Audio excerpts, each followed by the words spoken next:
Ever get that feeling like, if walls could talk, Yeah. they'd have some seriously creepy stories? Oh, yeah, definitely.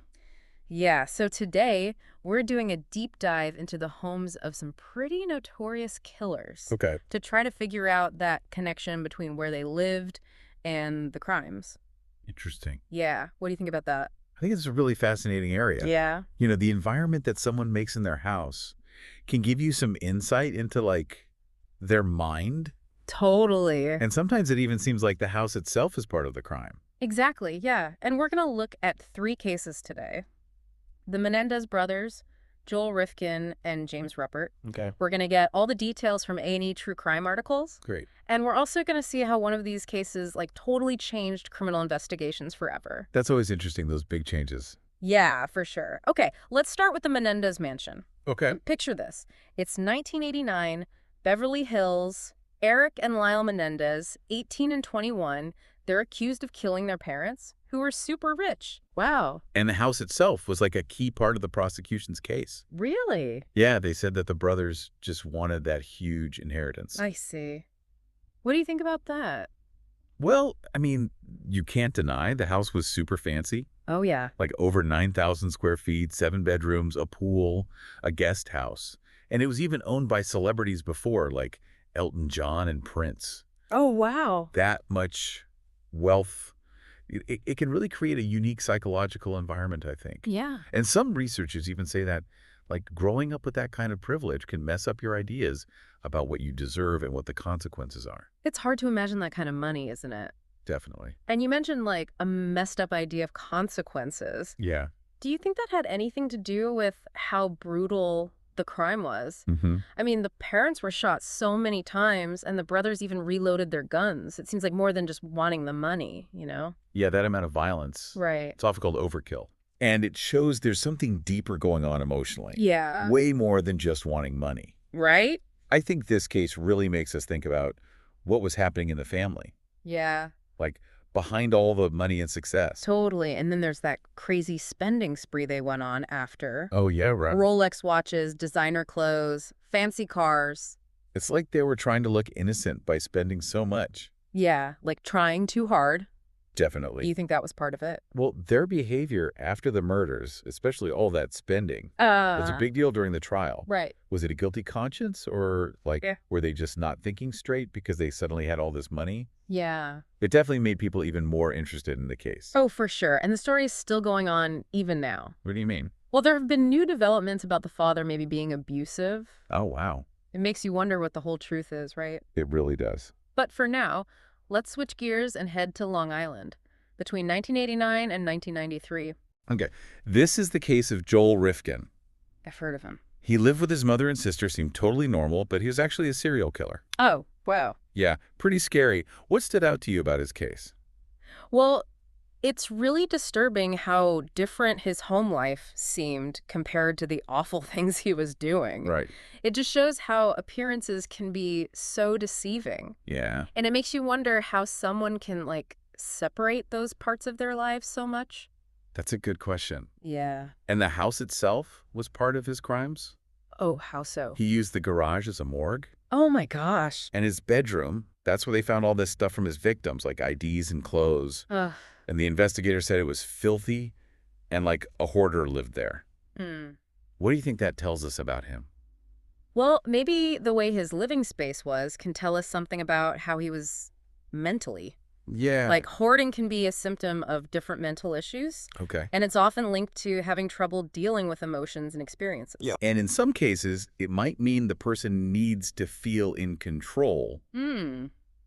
which could make sense considering his crimes. Yeah, that's a good point. And it's crazy to think that his family lived in the same house and had no idea what he was doing.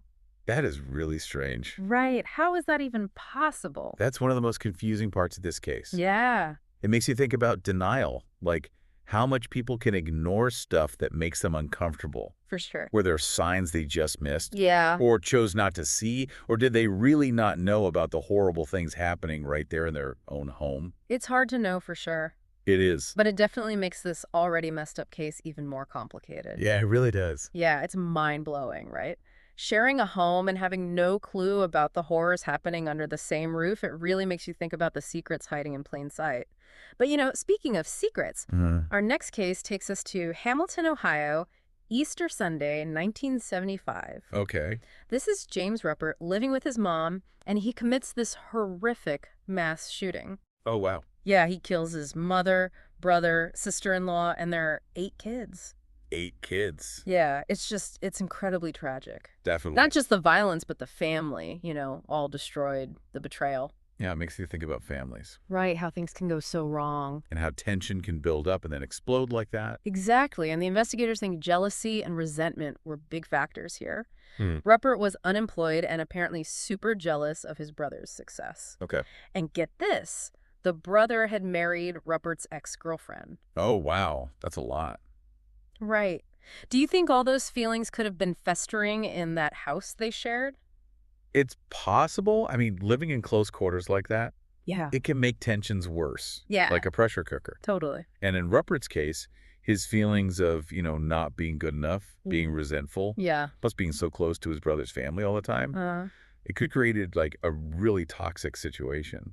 Yeah, and it's so hard to imagine what kind of despair and anger Right. would lead to something like that. And to think all of this happened in a tiny 2-bedroom house. Oh, wow. 12 people crammed in there. It must have been so claustrophobic. That's a good point. The actual space can definitely play a part. For sure. Being cramped, no privacy, always interacting, Right. can make things so much worse. Totally. And the house is still there today. And the owner now says there are bloodstains under the floorboards. Oh, gosh. Chilling reminder, isn't it? It really is like a physical sign of what happened. Yeah. A reminder that those events, they leave a mark. But let's move on to our last case. This one shows how a horrible crime can lead to amazing advances in forensics. Okay. It takes us to Virginia in 1987. Timothy Spencer, the Southside Strangler. I've heard that name. He was terrorizing Richmond and Arlington, and the police had no good leads. Oh, man. It was a race against time to stop him. What was so groundbreaking about this case? Well, what's fascinating is how it changed criminal investigations forever. Really? It shows how dedicated Detective Joe Horgus was. Okay. He noticed similarities between Spencer's crimes and an older murder where another guy, David Vasquez, had been convicted, but wrongly. So he was questioning a past conviction. Yeah. That's brave, especially with a serial killer on the loose. Horgus really wanted justice. Yeah. He saw something wasn't right, Uh-huh. and he wouldn't let it go. And here's where it gets really interesting. Mm. He decided to use this brand new tech at the time, What was it? DNA testing. Wow, that was cutting edge back then. It was. Why do you think he took that chance? I don't know. He must have really believed in it. He had semen samples from both crime scenes, Okay. and he thought this new tech could solve both cases. Interesting. He took a chance, and the results were clear. Did they match? Spencer's DNA was a match, and the chances of it being someone else were like 1 in 705 million. Wow, that's incredible. It was. That must have been a huge moment for the case. Huge. It meant Spencer was definitely guilty. Yeah. But it also meant David Vasquez was innocent. Wow. It proved, without a doubt, this was a huge deal for criminal justice. Yeah. It showed how science could convict the guilty and free the innocent at the same time. It makes you think about all those other cases that could be looked at again with DNA evidence. It does, right? It's amazing. The introduction of DNA testing, it changed everything. Totally. A whole new way to solve crimes. Yeah. And to get justice for people who were wrongly convicted. Absolutely. But it also makes you think About what? about how accurate those old convictions really were and how important it is to keep looking at evidence as technology gets better. It's true. We're always learning new things. Yeah, it's amazing to think how that one case had such a huge impact. Like, it opened up a whole new world for getting justice, and it makes you wonder where it would be without DNA evidence. I know, right? It's crazy to think about. Totally. But, we've been talking about these murder houses. Yeah. And I keep coming back to this question, what actually makes a house a murder house? Is it just where the crime happened, or is there something more to it? That's a great question. I think it's a few things together. Okay. You've got the physical space, the layout, the history, the things inside it. Yeah. All of that gets tied up with the crime. like a background and evidence all at once. Right, like with the Menendez case, that mansion became a symbol of their motive, wanting all that fancy stuff. Exactly. And with Rifkin, the garage literally became a horror show, a secret world for those awful acts. Yeah, exactly. But I think there's another layer too, like something psychological. What do you mean? It's how the killer uses the space, how they make it work for their crimes, how they leave their mark on it. Hmm? It's like the house soaks up some of their darkness. It becomes a witness. That is a creepy thought.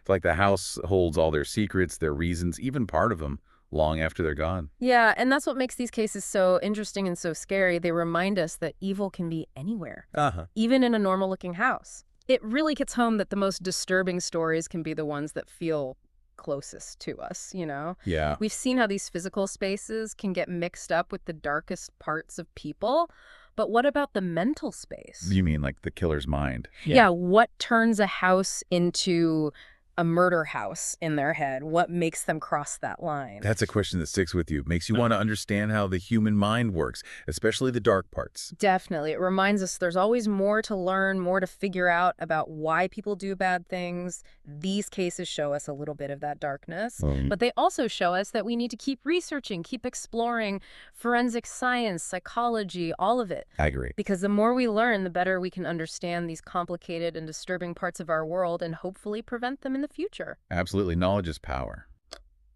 And that wraps up our deep dive for today. Thanks for listening. Thanks for having me.